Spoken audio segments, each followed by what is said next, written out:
Welcome to another episode of It's Debatable NBA Edition. I am your host, Justin Jones, here with co-host Jalen Green, co-host Sebastian Pluvios. And once again, we are talking NBA basketball. We're going down the home stretch right now of the regular season. All the teams trying to jockey for positions. Everyone trying to get healthy for a long playoff run. But speaking of health, that hasn't been the best thing for the Minnesota Timberwolves. We've seen that their big man, not Rudy Gobert, but named Karl-Anthony Towns, has went down with a torn meniscus. He will be out at least a month before he is reevaluated. So I know a lot of people here a month of this, he's gonna come right back on the court starting and drop 45 points. Like, it's not gonna happen like that. He has to come back, be reevaluated, and if he's even cleared, is he gonna be in basketball shape? Is he gonna be in a rhythm? All that matters when coming back from a major injury like that. So that just led me to think of the question. I want to hear y'all opinion. I'll start with Seb. How is Karl-Anthony Towns' injury gonna affect the Timberwolves playoff run? Well, for starters, this is a bummer. Just the fact that a guy like Karl-Anthony Towns get injured, especially around this time when you're getting ready to vamp up for the playoffs and really get into the mode you want to focus in on the offensive sets you want to run as well as the defensive sets you want to run, and really get into comfortability of just once we get into the playoffs, there's no surprises on what we want to do as a team and what our goals and aspirations is. But just to follow up on your question, I think this just sets them back a little bit. I know that every team has the next man up mentality, and then I believe that's what we saw last night when we see Nas Reed have that great performance. I believe he had finished with 30 points or so. So, that's a good thing to see as well. You have talent on the bench. This team is not a number one seed for no reason within the Western Conference. So I do believe that Anthony Edwards will hold his own against teams. We've seen it in the Indiana game thus far. He dropped 44 points, really trying to lead this team to wins. He knows that what's on the line. He knows that, I got to step up my game to another caliber now that my all-star duo partner is, sitting back with injuries. And I believe another person I got to step up well is Rudy Gobert. We don't take him as an offensive player, but, there's going to have to be some type of point productions that you have to, add on to the fact that, you're missing another 20-point per game scorer. So when I look at it right now, they're in a bit of a situation. Thankfully, they only said it's a month until reevaluation rather than, 2 or 3 months of just being ruled shut out for the playoffs. So there's some type of hope. I just think that for the Minnesota Timberwolves right now, I think this is more of an important run. There should be it should be all foots on the gas, no breaks right now due to the fact that, you're really vamping up for the playoffs. So you want to make sure everybody's ready so that when Cat comes back, it's not like a whole confusion on what we want to do, what type of sets we want to run. Talk to us, Jalen. Yeah, I definitely feel like, first off, I just feel like the way the team handled it is kind of a little bit smart just because you want to make sure that your players are healthy or before the playoffs. So I definitely commend them on at least just evaluating Karl-Anthony Towns and doing the best thing that's for him and for the team as well. So definitely just entering the playoffs healthy without, with a lingering injury. Because I definitely feel like he played through it a little bit, but I definitely feel like just going into the playoffs, being the number one seed, you want to go into the playoff healthy. So definitely, I definitely feel like that was low-key just a great decision by the team, Karl-Anthony Towns, whoever it is, but I definitely feel like it just makes the role for them just a little bit more difficult. Now, depending on the playoff matchup, I definitely feel like Karl-Anthony Towns may or may not be needed as much. I definitely feel like specifically if they go against a team like the Kings, who's in that 7-8 position right now, I definitely feel like they could definitely get by the Kings without Karl-Anthony Towns, because I definitely feel like Karl-Anthony Towns, they kind of match up well with Kyle Anderson, kind of replace him in that 4 spot going against Keegan Murray. So I definitely feel like the matchup, the playoff matchup itself will be great, but it's just dependent on the matchup itself. So I definitely feel like it doesn't hold them back too much. But again, you definitely want Karl-Anthony Towns. They definitely went out with Karl-Anthony Towns last season without him for majority of the season. They definitely had success. But when he came back, he came back around playoff time, and that's when they had the Nuggets, and they at least squeezed out one game. But I definitely feel like they won't struggle as much. It's just more so everybody just has to step up. I feel Anthony Edwards, as we know, is capable of filling the scoring void. But again, with Rudy Gobert playing defense, Michael Conley playmaking, and the others around, I really feel like everybody in their role is just going to be perfect. But again, it would be great to have Karl-Anthony Towns, but I really feel like they wouldn't struggle too much. It's just going to be a little bit more difficult just to win games. Like, the games are just going to be a little bit closer now. Right.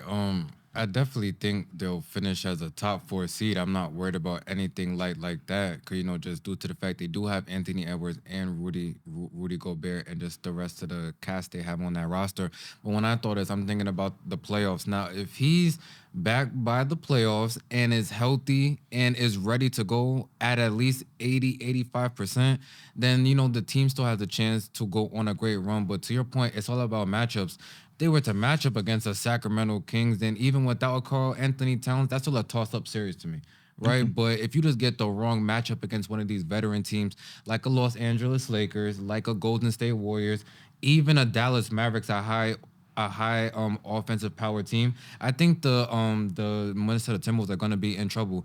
Rudy Gobert is a great defensive player. He's not a great offensive player. I'm still waiting to see what that team is going to do in fourth quarters, to when teams are going to try to foul him, put him at the free throw Yeah. line when the game slows down, and what adjustments are the Minnesota Timberwolves going to make as a team.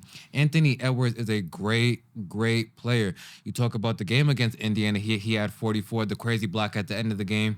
Great, but now did you see the next game against the Cleveland Cavaliers, to where he struggled and they ended up losing that game? With Karl-Anthony Towns not playing, there's just less room for error. So if Anthony Edwards isn't having these great performances, they're gonna lose games. So now there's a lot on his shoulders. Is he going to be able to carry the load? Carry the load when not your second option isn't even an offensive threat? I feel that's a lot to ask of him. Can he do it? We're just gonna have to wait to see. I think this is really gonna hurt them in the playoffs if Karl-Anthony Towns is not there, or not at least at 80%. He is their second best player, to the point Seb made, 20 to 25 points a game. You are missing now. If he's gonna be on the court, you're gonna want him healthy, not just a body out there. Like, you're gonna need production from him. This is your second best player. This is not a rotation guy. This is not your fourth best player. This is your second best player. You're going to need him to go on a stretch run. So this is all just on Karl-Anthony Towns' shoulder. If he comes back and once again can help them, I think the Timberwolves will be okay. If he's not ready, then I think the Timberwolves will lose in the first round. And that's just how I feel. No one else got anything Nah, else? I mean, I agree. I agree with that point, and especially around the time too, where from the 1 to 4 seed right now, everybody's creeping to get into that first seed. So, some days we might have the Minnesota Timberwolves as the first seed. Other days we might have Oklahoma City Thunder, or maybe even the Denver Nuggets. So right now, I feel like those three teams, and even the Clippers, are fighting for home court advantage, and just really locking up that number 1 seed. So it's a bad time to where you lose your second best player. So right now, I feel like they're just trying to hold the fort down. That's all you can really do around this time until Karl-Anthony Towns come back. Right. So just a speedy recovery to Mr. Karl-Anthony Towns. Hope to see you on the floor soon. But until then, like Seb said, it will be the next man up mentality. But we'll move on to the Eastern Conference, a team that I feel not a lot of people is talking about, but over the last couple weeks has crept up to the upper echelon of the standings, and that is the Orlando Magic. I remember when Kareem Wallace was here, we had a little debate. He was going with Indiana Pacers. I was saying the Orlando Magic would just make it further. Right now, Orlando is looking better than Indiana. So, Mr. Wallace, yeah. Hello, I'm talking to you. I want to make sure you have my motherfucking money, right? I know where you live. I know where you work at, so you better have my shit. I ain't playing with you. So just make sure you got that. But just on a serious note, I feel the Orlando Magic, they are a great young team. It seems like they're going to make the playoffs. Seems like they're going to avoid the plan, just how things are going. But Jalen, I want to ask you, how much of a threat are the Orlando Magic to the top teams in the East? I don't think they're as serious of a threat. I definitely feel like the Magic, like their ceiling as a playoff team will probably be like getting to the second round. That's as far as I got them. Now, I definitely feel like, again, it's not going to just be a easy first round for whoever has the Magic. I just feel like this is just like a strong team, and I definitely feel like defensively they're in advantage. They have Franz, Paolo, Jonathan Isaac, Wendell Carter, Bataz Day. Like they have a lot of like 6'10", 6'11" guys that could just, like clog up the floor for you. And I definitely feel like the shooting from Cole Anthony, the defense from Jalen Suggs, I definitely feel like Markelle Fultz does a good job, like, in his like limited minutes. So I definitely feel like, they could get, like against a good team, they could probably squeeze out like 1 or 2 games, but I don't feel like they're really gonna get past like the first round. But I definitely feel like it just won't be easy. Like it won't be like blowouts like have you seen like with past like teams before. I don't feel like it's gonna be like one of those blowout series for them. And I definitely feel like going into the play is going to be a big adjustment for Paulo. Just probably adjusting his game a little bit. I definitely feel like he likes to operate in that mid range in that post area, but I really feel like in the playoff time they're really going to try to test out his jumper and like really force him to do other things that he may not be good at or things that he's not comfortable doing like on the regular. So that's what the playoffs is all about. It's really more so like, if we take everything that's good away from you, what can you do and how can you affect the game? So I'm just going to be very interested in just seeing the Orlando Magic and how they operate in the playoffs. Because again, this is just one of the newer teams, and after the how many years they like haven't made the playoffs or had too much playoff success, it's just good to see them going into the playoffs with a new rising star, the number 1 pick, Paolo Banchero. So shouts out to them though. Seb, how are you feeling about the Orlando Magic? So, just from what I've seen from the Orlando Magic this season, they're a very good, not even good, a great defensive team. And I feel like that's where a majority of their wins came from this season. When I look at it, there is a very tall lineup right now that you could, integrate into the starting lineup or even, players off the bench within Jonathan Isaac that you come and then that you can get real solid defensive stops. But what the only concern I have with this team is just the offensive end. I don't feel like there's enough offensive consistency to where, when you're playing against these elite teams like the Celtics or the Heat or the Bucks or like even the Knicks, like you got to be able to put up points within this league. And I feel like they have a lack of, offensive weapon outside of Paolo Banchero and Franz Wagner. I don't really see nobody else that can really put up a consistent, 15 to 20 points a night. And even just the shooting, I just don't feel like they have enough, offensive utility to really make some serious noise within the playoffs. But what I have seen thus far is a team that's really developing on the fly. I believe this is who's the coach again? Jamal Mosley. Mm-hmm. Yeah, I believe this is his second or third year within this group. Second year within this group, and you really seen just the development that he's really brought to this team. Developing guys like Paolo Banchero, who's really having one of those seasons. I feel like we don't give him enough credit, especially being a number 1 draft pick. We had guys like Zion Williamson and Wemby. We give them more praise than we would give somebody like Paolo. But I want to give Paolo his respect right now. Having a wonderful season right now. Just really just revamping what Orlando Magic basketball was to where we had the Dwight Howard era, the Shaq era. So, living up to his hype, I just feel like this team though is just missing a couple pieces to where they could really start making noise in the playoffs. I feel like they could give a team a little, one game. They could still 1 game or maybe 2 games, but just to be a threat and to, make some noise within the playoffs. I just don't feel like this team is fully ready yet. I feel like they do need the experience. They do need to, go through them pains of, just playoff adjustments, what schemes to run in the playoffs, who's going to be our go-to guy outside of Paolo, and just, how well everybody plays in the playoffs. So right now, they're a team that's going to, I feel like that's going to be, consistently knocking at the door to be in the playoffs. But I feel like it's just too soon for us to really take them as a team that's going to be a threat or just to any of the title contending teams or teams that's just been there in previous years. Right. I think y'all both made some great points. I don't think they're going to be a major threat to the top teams in the East. We're talking about the Boston Celtics, the Milwaukee Bucks, the Miami Heat, if Joel Embiid was to come back and be healthy, the Philadelphia 76ers. But I do feel maybe like a team like the Cleveland Cavaliers or even the Knicks, they could take a game or 2 from, just make the series interesting. But I talked about this before when we spoke about the Orlando Magic. It's just going to be experience, something I feel that you was alluding to. They don't really have too much playoff experience. I feel like the only player on there with a lot of playoff experience is Joe Ingles. Ingles and Gary Harris, I believe. Right, and Joe Ingles is just a rotation player just coming off the bench. He's definitely going to guide them in, certain crunch time moments. He'll definitely be speaking the gospel to them, but it's like I just don't think they have enough. I just think they need some more solid veteran pieces on this team with a lot of playoff experience just to help the younger dudes. But shout out to Pablo Banchero. You made the great point that he's not getting a lot of per se media and TV exposure. I'm not too sure why. Maybe because he doesn't have a lot of off the court problems and all this stuff that the media just likes to, just jump on. But he's been solid. I wanted to ask, but I didn't want to cut you off. Was he an All-Star this year?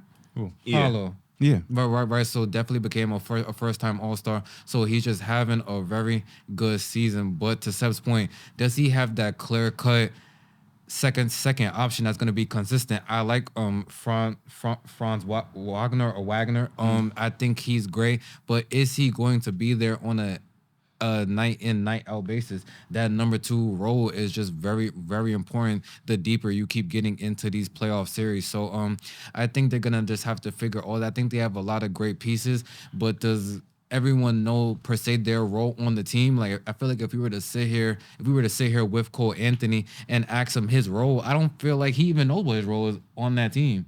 Jalen Suggs, he's a great defensive player, but it's like, what option is he on this team? What does the coach really want him to do? Like, I'm just not too sure. So I think next season, the season after that, they're gonna be a much bigger threat because now they're gonna have those bumps and bruises. They're gonna go through those tough playoff series. But just this year, I'm not really sure if they're gonna be able to really contend with a lot of these top teams. But just shout out to Mr. Mosley just for keeping this young team, afloat this whole season. They've for the most part kind of been injury free. They haven't had too many huge injuries to them, so I think that's another reason to why they've kept a top 5 seed. Just for the most part, only time will tell because there's always that Cinderella team. I feel like last year was the Miami Heat, to where they won series they wasn't supposed to win. This year could it be the Orlando Magic? I just don't know. Is that it? So y'all think there's not like one team that the Orlando Magic could beat in the playoffs? Like, not one. Like, beat them 4 times? No. Yeah. Like I said, the Cavs and the Knicks, they could probably win a game or two and give them a scare. But to win 4 times, like, they don't have no experience. Do they know how to make those adjustments? Do they know? I just, like, that would just be putting faith into a blind man. It's like, what? And is the offense gonna hold up too? Because like I said though, like, they're a good defensive team, but offensively, I don't feel like they have that like consistency to where they're gonna put up good numbers on a nightly basis, and you're gonna need that, especially for a team like the Cavs, who got offensive power within Donovan Mitchell and Darius Garland, even Evan Mobley starting to come along offensively too, and then even with the Knicks too, Jalen Brunson, we already see what he's capable of in the playoffs. Dante DiVincenzo has been hooping lately. Like, feel me? These are offensive guys too that we talk about. When we talk about Orlando Magic, we really think of Paolo Banchero and Franz Wagner that comes into mind when we think about offensively. So it's all the other guys are going to be able to step up. I do feel like probably another X factor would be in that case if they wanted to make a good run is Wendell Carter. I feel like he's been having a good season thus far too as well. Another guy that gets swept under the rug. A modern day big too, someone that stretches out the floor. Especially on the floor, can really play switch defense. Can guard the perimeter a little bit better than most bigs can. So he should be also thrown as an X factor for where the Magic want to go within this postseason. So we got to see how everybody plays out. I feel like this season is really like a trial and error within the playoffs. So you see which players fit the system and which players we could adjust for to grab a better player that fits what the Magic want to do and just to build around Paolo. Right, but you asked the question: is there a team you think that they could beat? No, I'm just asking questions. Oh, okay, yeah. They just have to prove it, right? So now moving on, we're gonna go back to the Western Conference and talk about a team that I feel if the media is not talking about Zion Williamson's eating, then they don't really talk about the Pelicans at all. So I just wanted to ask y'all, and I'll start with Seb. Are the Pelicans the most slept on team entering the home stretch of this regular season? And I just want to say I believe they're the 5th seed right now, if not 5th, the 6th seed. To answer your question, yes, I do believe that the Pelicans are the most slept on team going into this postseason right now. Earlier on in the season, when we've seen that play in semi-conference game, we had nothing but like, just criticism to give like a player like Zion Williamson, just with the dieting and just how the weight and just how everything, panned out within the beginning of the season. But now moving forward, we've seen somebody that I feel like just, been low within the media, really focusing on the team and just team emphasis on the game. Really has to have the numbers that stand out to you. That's eye opening. But at the same time, I feel like the numbers that he's putting up right now is contributing to wins. I definitely feel like him, Brandon Ingram, and CJ McCollum definitely are cooking up something within New Orleans. When I look at it, this team right now, they could really go out there and compete with the best of them. They're hard nosed defensively. I like what I see from offense. You never know who's going to be the star player that night offensively. I feel like Brandon Ingram, most part, has been consistent, has been the best player for this Pelicans as far as Zion Williamson has been contributing. A good 20 to 23 a game. It might not get spoke about, but it's always going to be there consistently. CJ McCollum has taken a role of this, embracing this being that vocal leader. Just the main guy on this team that really gets players in check, demands, just high quality basketball. And then even when we look at it, we go to just the other guys, the Herb Jones, one of the best defenders right now within the league, maybe a first team or second team all defense this year. Then we got guys like Trey Murphy that comes in the game, a sniper for his size too, 6'8", small forward that comes in there, can shoot the lights out. Everybody has like, a certain role on this team. Everybody has value within this team. And that's what I really think that's deadly about this team, because you got a rotation to where if I don't got CJ in the game, I got Jose Alvarado, and he's going to pick up 94 feet. He's going to probably get those 1-2 sneaky steals a game. When I have Jonas Valanciunas on the floor, I know I'm going to get a big that can stretch the floor, that's not afraid to attack the basket. And even off the bench, I got a solid guy within there, Larry Nance Jr., that, has really solidified his role, has taken a step up forward, and, just offensively and defensively. So when you look at it around, Willie Green has a good team around him. I don't believe we get the proper media attention for them just because of the fact that I believe they're young. But I feel like this is the same team that, gave Phoenix a run for their money. Took them to 6 games, and maybe if Zion Williamson was there, we might be talking about them a little bit more differently. Them entering the following season, I believe it was last season, we said if healthy, this team looks like they could be a Western Conference final team. So I feel like they're knocking on the door. I believe health hasn't been an issue thus far. I feel like this is the longest we've seen Zion Williamson play for a whole season. So, just continue to stay healthy and just locking in on what they want to do, outside noise from the media and just focusing on themselves. I really feel like they could give any team a run for their money within the Western Conference. Jalen? Yeah, I definitely feel like the Pelicans are one of the strongest teams in the East. Honestly speaking, I'm just gonna say, like, besides the Nuggets, I really think the Pelicans are probably the most scariest team in the West, just because of the sheer fact that nobody on their team averages above like 24 points when you look at all these Western Conference teams. And then also too, I just feel like specifically with Zion and Ingram, they damn near had the same exact stats. They both have like 22, 5, and 5. Both of them have been excellent playmakers for the team as well. I know I've been saying, like, they kind of been on and off like consistently. Like one is doing good or like they're both not doing good. So I definitely feel like they just been kind of more so taking turns on playmaking for the team. I definitely feel like at certain times though, CJ McCollum does take shots from the both of them. So that's why maybe they won't have like the biggest scoring night, and they might just end up with like 7 assists or just like a solid stat line. But I definitely feel like they've just been nothing short of great this whole season. I definitely feel like Zion definitely has adjusted his game this season specifically. I definitely feel like he's not trying to do too much and be too athletic. I definitely feel like he's playing the game within the game. It kind of reminds me a little bit of like De'Aaron Fox. Like when De'Aaron Fox came in the league, all he would do is just run up and down the court. He was like the fastest guy in the league. Then he like injured his ankle. Then he kind of slowed it down and started playing a little bit better and kind of playing the game like at a slower pace. So both of them has been having success just adjusting their game. Now, going as far as the team goes, I definitely feel like they're a deep team as well. I definitely feel like, to the point that Seb said, Herb Jones is one of the best defensive players in the league. I definitely feel like he is a possible candidate for Defensive Player of the Year as well.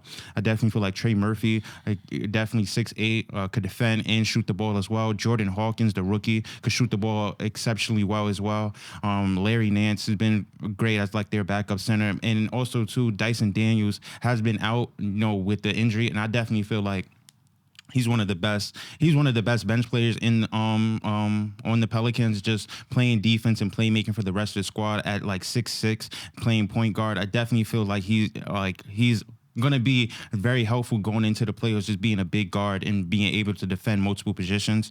I definitely feel like they're just scary in all those aspects. So just even to the point of Najee Marshall, like Najee Marshall could defend, like everybody on this team can defend at a high level, but it's just more so the adjustments that Willie Green makes, within like the fourth quarter. I know, like I've seen a couple Pelicans fans kind of be upset at like some of the things that Willie Green does within like close games, but I just feel like they're definitely just a scary team. And then once they get to the playoffs, I really feel like Ingram and Zion gonna move on to another level where I really feel like they've just been coasting through this regular season, just trying to get healthy and get by games and get to a good spot. But when that playoff comes, I really feel like you're gonna see like the best of them. Right. I do think the Pelicans are the most slept on team because just like when I introduced the question, I feel no one talks about the Pelicans unless it's about Zion Williamson and his dieting. Or just in terms of basketball and how they're gonna do in the playoffs, I don't really feel I hear no one talking about them. Probably besides JJ Redick, who will break down how the referees at the pace they run up the court and all that. We all know he's a student of the game. But just how I feel about them, I agree with everything y'all said. They have a deep roster. I feel like the more they're healthy, the more they can coexist as a team and learn how to play together. Where does Zion Williamson like the ball? Where does Brandon Ingram like the ball? How can we implement CJ McCollum just into this whole theory? They have a very deep roster. You brought up someone like a Najee Marshall that I don't even know. Like, was he drafted, undrafted? I'm not even sure. Jersey. Jose Alvarado, a player that reminds me a lot of myself when I was playing basketball, just defensive, just trying to get steals, just trying to be a pest on the court.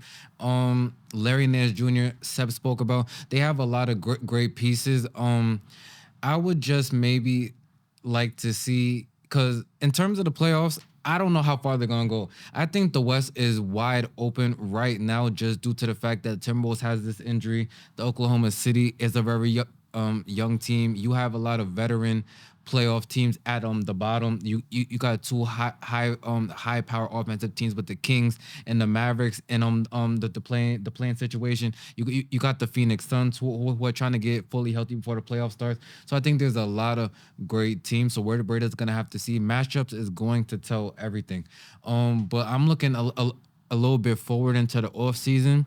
I think with all the pieces they have, I think they have to get a real prototypical point guard to be on this team to give Zion Williamson a lot more easy looks. I feel like when I'm seeing Zion play, it's all kind of just predicated off his speed and strength, but sort of like a Victor Wembanyama. A lot of people are saying just his talent, he's gonna be great. But if he had a true point guard that's gonna give him those 5, 6, 7 easy looks a game, towards just a lob, an easy drop down, just sort of what Nikola Jokic just does for the Denver Nuggets. He'll give a Jamal Murray, a Michael Porter Jr., a Contavious Caldwell-Pope just some easy looks, so they don't always have to just create for themselves.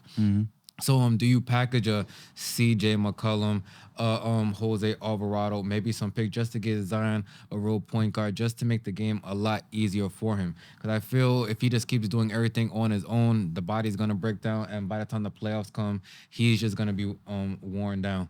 So that's just how I feel about the Pelicans right now. And also this I think playoff stretch is gonna talk about. If this team is healthy and they flame out in the first round, a lot of questions and fingers are gonna be pointed out Willie Green. Is he the right coach to coach this team? He's been here for about 4 years now, right? And if it doesn't work out this year, if this team is healthy going into the playoffs, do they find a better coach to coach them? Right. Besides those two things, I don't think the Pelicans really have too much else to worry about. Because to your point, they have a deep roster. It seems like the fans they support the team. It seems like everybody on the team want to win. They have people with playoff experience, so it's like they don't really have too much excuses. They just have to get it done. I can't really say anything else much about them. But once again, just in terms of the media, I definitely think this should be a team talked about more. Because once again, Zion Williamson was that first overall pick. Brandon Ingram was a top 3 overall pick. Right, they're still in the primes of their career. They should be talked about more, and not just what chefs are looking for Zion and all this stuff, and they want to come to the restaurant. All the things that Stephen A. Smith was saying, I feel like that's the only narrative on the team. Yep. Yeah. So Facts.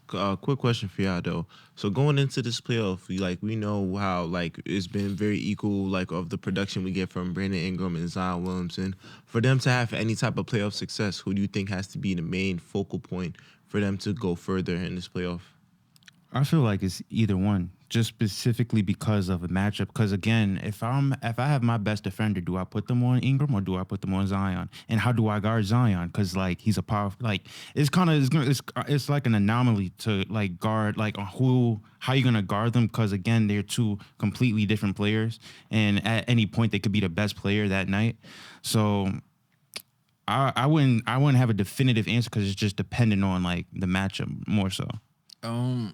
Just for me, if I had to choose between one, because to Jalen's point, I think they're both very important to the playoff success of the Pelicans. But if would have to pick, I would have to say Zion Williamson. I feel like Zion Williamson is the type of player that could change a series. I think Brandon Ingram is a player that could just win a game or two just based off his performance. But I think just changing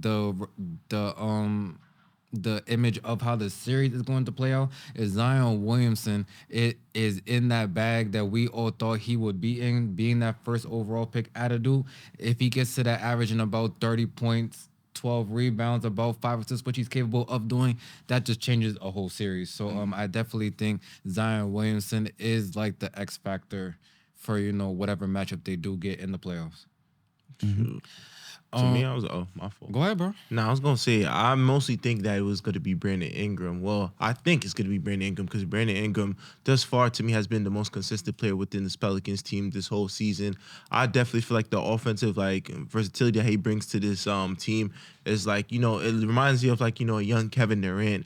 It reminds you of it's like Kevin Durant and like a little Jayson Tatum, somebody that doesn't need nobody to create his own shot. I feel like he's taking a step up, facilitating the offense too, not shy of, playmaking. And just even on the defensive end too, somebody that's like a 6'9" defender, it's going to be hard to get by him. But just what I've seen thus far from him is he scores anywhere on the floor.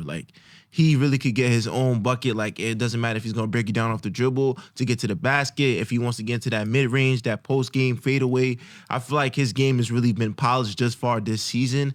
And for somebody like that could score on anywhere on the floor too, I feel like that's going to be a deadly threat for whoever his matchup is because he scores with the best of him too. I know we like to talk about all these other small forwards like Jayson Tatum, Kevin Durant, Kawhi Leonard, but Brandon Ingram scores with the best of them. And I really feel like this postseason is definitely going to show why we should be, talk about Brandon Ingram a little bit more this season. I feel like definitely an all-star snub. I don't know if it's due to health or just the low averages that he had, but I feel like Brandon Ingram, we should be, talking about Brandon Ingram a little bit more. We should add more respect to his name. I definitely seen his last playoff, against the Phoenix Suns. I'm just he has potential to be one of them top 10 to 15 players within the league. So I feel like the postseason is where he makes it, where he really shows out this year. Yeah, all right, but I'm gonna let you go, Jan. I just want to say the point you're talking about a top 15, top 10 player. A lot of these players that go on to win championships, just being in that small forward position, winning that final MVPs, those are two-way players. Brandon Ingram is terrific offensively, but to get to that next level, he's gonna have to be a better defensive player. He has the archetype. So when he has to guard a LeBron James, when he has to guard a Kevin Durant, right? If the coach wants to put him on a 6'7", 6'8", Luka Doncic, is he gonna take that defensive assignment and make it tough for that opposing player on the defensive end while also giving you that 20 to 25 points a night? He's great offensively. We're all expecting him to score on any part of the court, shoot the 3 ball, score in the mid range, the post, and all that good stuff. Get to the free throw line. But was he going to be able to do defensively to get to that next level, to be in that top 10, top 15 player? Because I could name 10 to 15 players better than Brandon Ingram. Now, if he had that defensive like a Kawhi, a two-way, then the Pelicans are on that real next level. But he's a great offensive player. Yeah, I think only time. But like regarding that though, I just feel like the only reason why he's not playing defense because like Herb Jones is like their primary like defender, like that's his job. That's a fact, but Yeah, you're the but I don't top think- 2 player yeah, on this but team. I just You don't- take that initiative. I move out the way, Herb. I got Kevin Durant. Yeah. I'm about to take. I got LeBron right now. I used to play. I know But where he likes the ball. Yeah, but I think like tier wise, it goes like Herb Jones, Zion, then Ingram. Like as far as like if I'm putting my best defender, I just talking think they're about better. Brandon If Ingram you're before talking Zion. about the best defender, that's fine. I might agree with you, Yeah. but I'm talking about cachet on the team and the voice. If Brandon Ingram he goes to the board saying scratch that. I got Kevin Durant, Herb Jones. You get him. What is Herb Jones gonna say? No, I'm the better defender. But sometimes hell it don't nah, really work. yeah. I don't think it works like that 'cause sometimes Herb, too. bro. Because we've seen a lot of times where it's like even last year, like we seen Jimmy Butler start busting the fucking Bucks ass. Like he's really giving Drew Holiday works. And then there's a time where we're just like, yo, Giannis was a former defensive player of the year. Why the fuck is he not guarding Jimmy Butler? So I feel like it's just coaching too as well. There's like, yo, we gonna like, feel me? We're gonna save Brandon. But if Giannis went to the coach and said, I got him, you think the coach is gonna say no? That's ridiculous. And that's I But would at never the end of the believe that. day though, we would have saw it though. At the end of the day though, it was still like most. That's on Giannis then. Giannis looks suspect that whole series, and I've been said that's on Giannis. So you think that- to take that initiative? You don't What are think you that a talking player about? like of that caliber that knows, like, feel me? I belong. don't know why Giannis did not. That's in Giannis's head. No, but I'm talking saying about from what like I've in seen. general. Yeah, I'm talking about like in general. Like, you don't think star players be like, yo, he's fucking like cooking right now.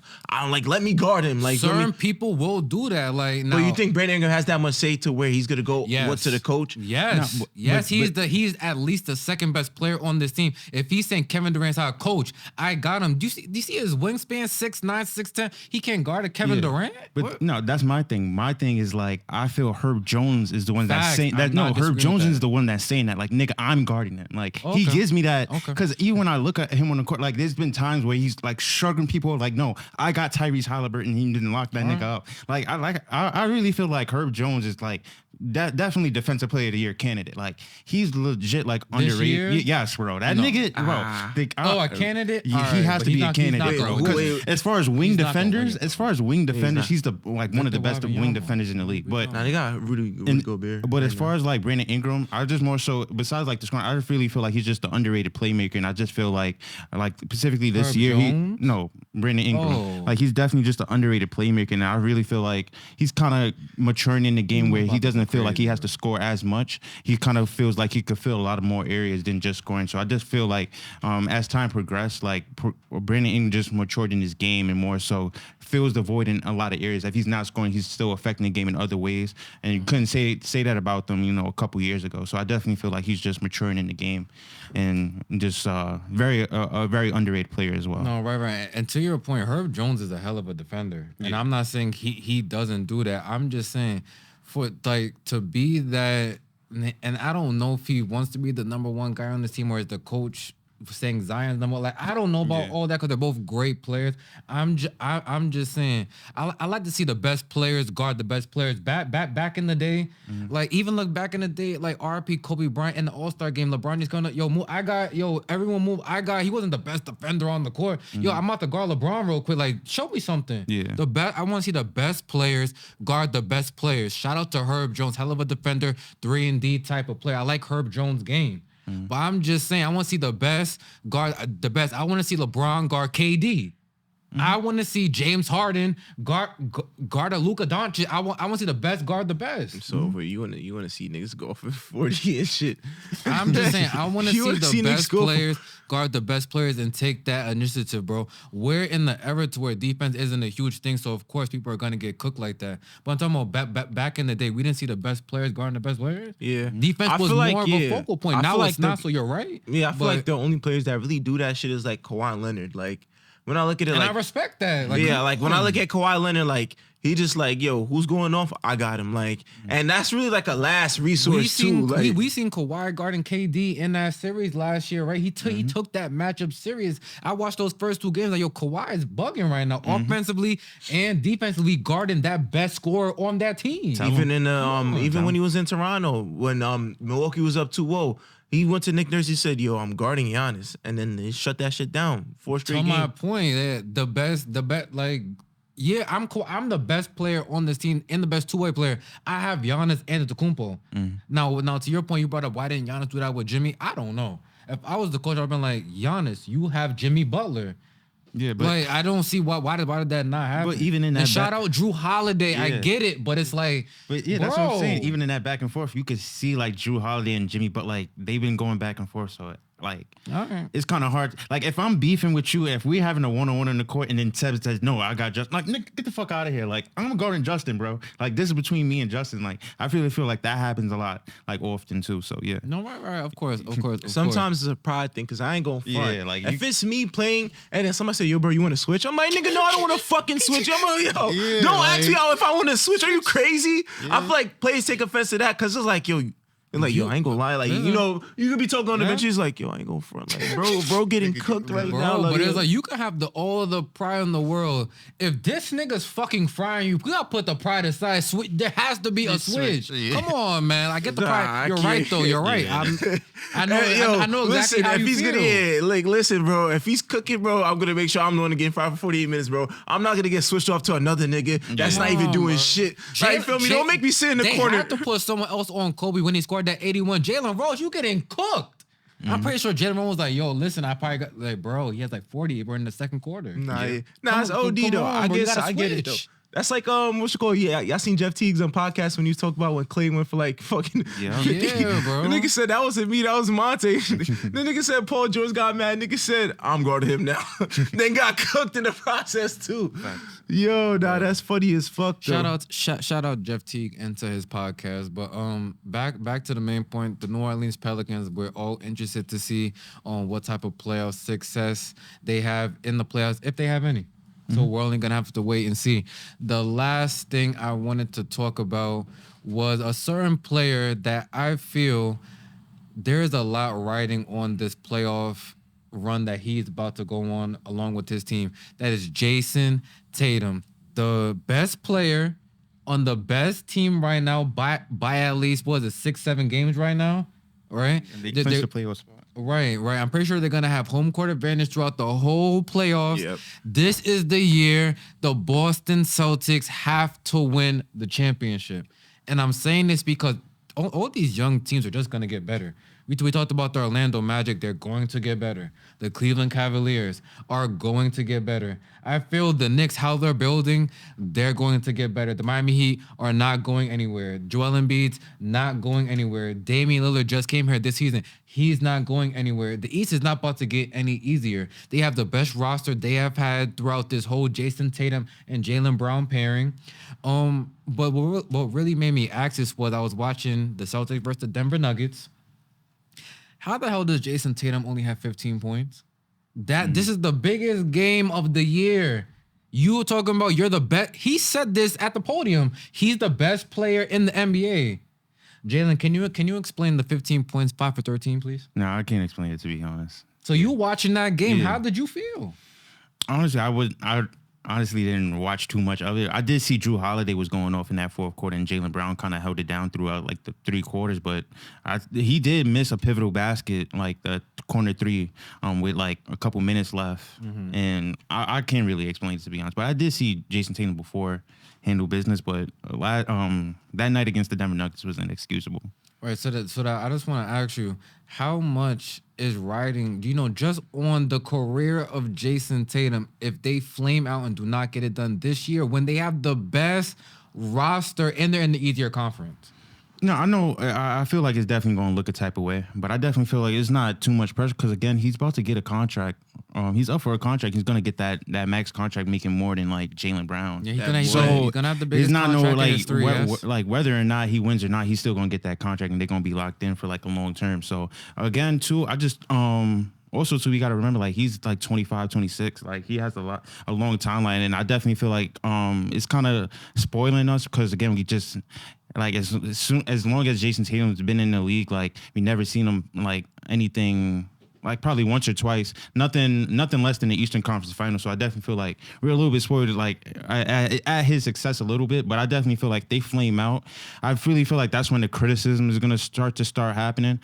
We kind of seen that happen, like, with, like, all the other greats as well. Like, once, like, LeBron got to that 25, that 27, like, age, and that's when the criticism, like, you don't have a ring yet. You know, it was all good for, like, those first couple years. But now, then, like, that's when the criticism is going to start to kick in. And, like, people are going to really put, like, pressure on Jayson Tatum to win a chip. Right, but you bring up the point, bringing up LeBron James those early years, he didn't have this roster. Yeah, no, I'm saying just in the age range, you know, range, like before 25, everybody's in that good luck charm, like, oh, this is like our best young player, he has a bright future, all that. After 26, 27, it starts to get like, hey, if you don't got a ring, like, all this is pointless, and they start painting a narrative of you as a player, like, as far as your age, like, you know what I mean? No, I definitely get the age thing, but I'm saying a lot of times these first, second overall picks, they're not always drafted into good teams, so it takes those 5-6 years for him to build a team now. Yeah. Get a good people like a Jayson Tatum who was drafted damn near into at least a decent team. And now we're at the point they have the most damn near the deepest roster in the NBA. Even look at a Magic Johnson,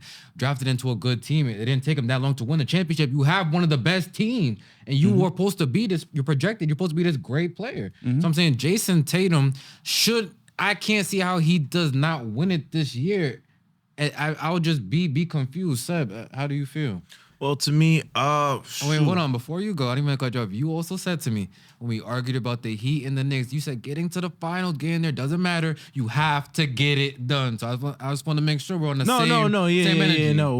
Okay. Hell yeah, same energy.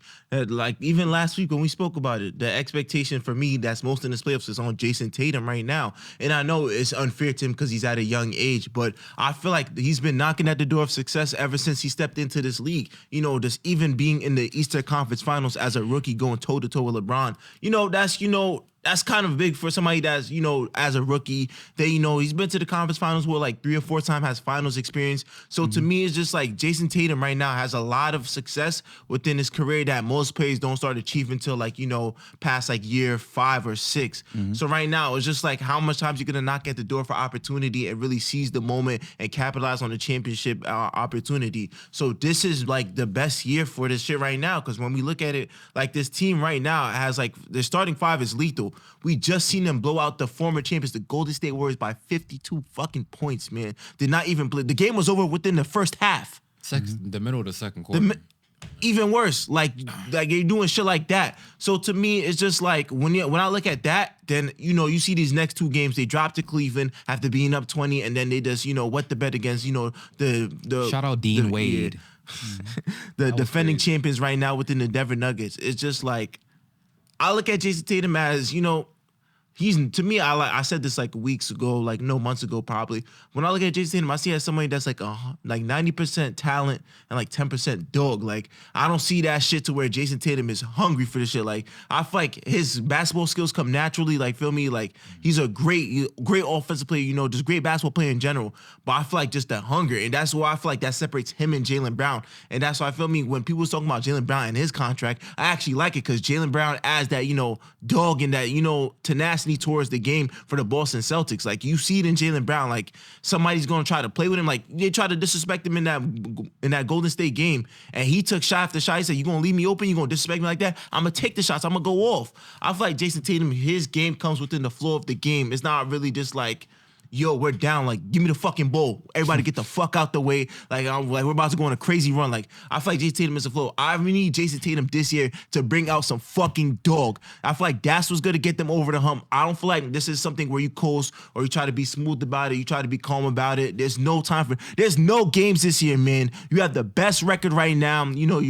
One of the best home teams, like, you're going to have that home court advantage. You got to seal the deal this year. And I feel like their problems is going to come from on these road, because I don't think on the road they're going to be as dominant as we've seen at the home court advantage, but they got to find a way to pick it up. So when I seen these past 2 games and you going off for 15 points against the fucking Denver Nuggets, bro. Like, it's supposed to be a statement. I know people don't like to say, "Oh, it's just a regular season game," but I feel like that game That was a statement game. Like, that wasn't just and that's a team that I already like. Feel me? I think they gave them their first home loss. Mm-hmm. Yeah, I think that was a team. Yeah, I think that's the team that gave you your first home loss when you was like 25-0 at home. So I feel like it's a little bit more like to it. Like, it's a game within the game. We want to send a message like, yo, like the defending champs, like they gotta see us if they want to if they want to win another championship, they gotta see us at the end in fucking June. So to me, I feel like it has to be something that builds you up to really make you like get up for these games and just really like.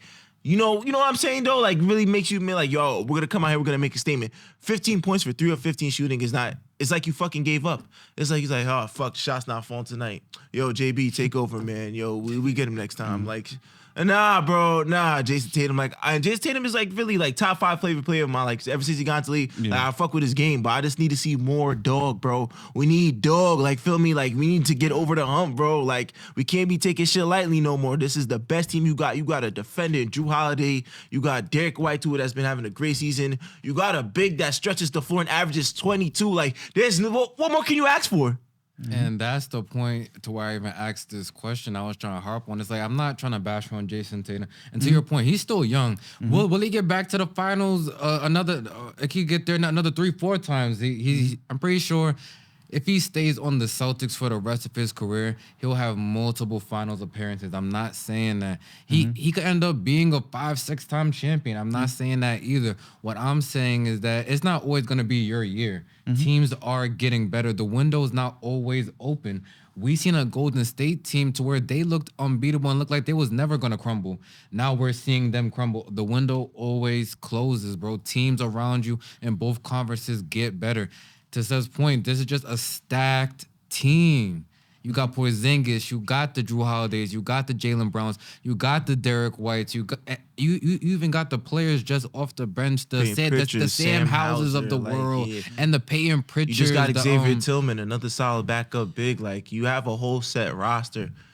Bro, so it's just like you just have to there's no excuse. That's why it's just like if they were to lose and Jayson, now it's different if Jayson Tatum averages 45 points and the rest of the team just wets the fucking bed. I have nothing to say. He did his part.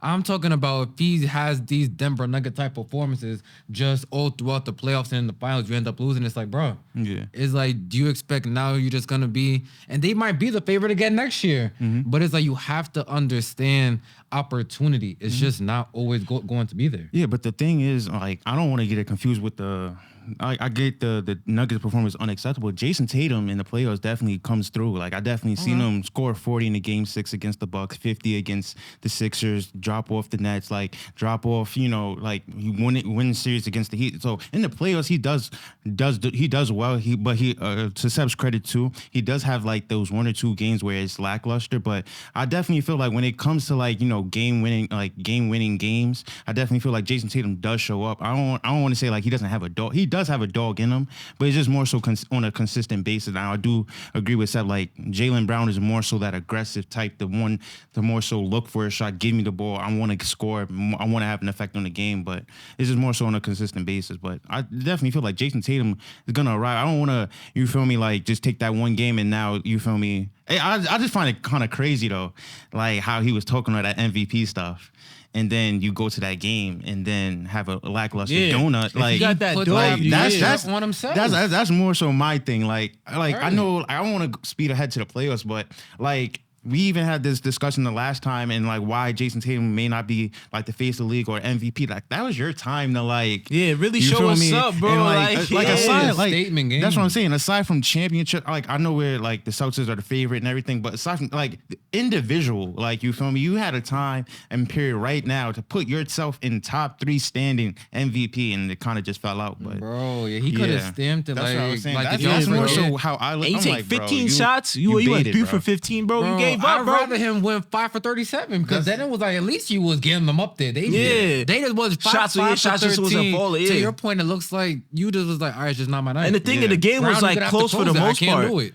If he made like maybe like 4 or 5 more shots, maybe they would have won. But even if the at shots least win the game. Yeah, Just win that's the what I'm game. saying. But here's the thing. He have to Yeah. realize if the shot's not falling, that's when you just have to get to the free throw line. You have to continue to attack the basket, get to the line. You have to dictate now the pace of the game. But once you taking these long twos, long threes, they're not falling. Other teams are getting in transition, and you're putting yourself in a bad position. But I think that goes on to coaching as well too. I feel like Joe Mazzulla's philosophy within this team is like we're gonna get as much threes as we can. Yeah. Because what I see, like when they're hot, bro, like feel me, it look like it's like the basket is like a fucking Pacific Ocean, bro. But it's like when them cold stretches, I don't feel like they make the right adjustments to like, yo, let's focus more on attacking the basket. Yeah. You know, get easy buckets to really get us in the game. Let's get Jayson Tatum going with these easy buckets. I feel like it's like they live by a do or die three. Not facts. That's No. I agree, Yeah, they're definitely very heavy on the 3-point shot. Even Charles Barkley just made that point. He was just like, when the threes are falling, they're unbeatable. But when they're not, they have to find ways to win games when the three ball is not falling. Now, shout out Joe Mazzulla. This year, obviously, if you're watching, it's a lot more post-ups. You see Brown, Tatum, a lot more in the post just trying to get to the point. So credit him on that. But still, you're still going to have to find ways to get to the free throw line and to slow the game down, because those threes are not always going to fall. When you get into these tough series with the Bucks, if you get into another tough series with the Miami Heat, the coaches, and that's why I say coaching is very important in the playoffs. They're going to adjust to what y'all doing. You're going to have to adjust back, right? So as much as this is on Jayson Tatum, a lot also falls on Joe Mazzulla, right? He's gonna have to make those proper adjustments. Sometimes last year in the playoffs he didn't do it. It cost them some games, right? So yeah, Jayson Tatum, this wasn't to bash you. It wasn't to make you sound like you're a bum or anything like that. It's just you seen all the memes after you lost that game. That doppelganger guy that looks just like him. Yeah. I seen him all over social media. So take this as a sign of respect, because we know where you can be at, and I feel the whole league knows who should really win the chip. Just based off rosters, who should win. It's the Boston Celtics. So if y'all don't, to me, it's like feel me, I really think because when we made our prediction, I had the Celtics versus the Clippers, and to me, I look at it like I'm like, yo, game in and game, I'm like, yo, the Celtics look like really like the definitive team to win the championship. I feel like with them, it's just like they got to be better on the road, though. I feel like that's the only thing that's like not solidifying my case fully, like to where I'm just like, can they like feel me? Because a team could come in and probably sneak 1 or 2 games within the TD Garden, but can the Boston Celtics, get 1 or 2 on the road? And I feel like this road stretch where they lost to Cleveland down 20, like being up 20, and now losing to the defending champions, I feel like they look shaky on the road. That's the only question mark I really have for this team.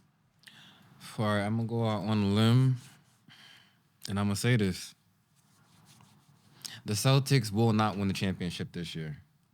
I'm taking the rest of the field, if you want to call it.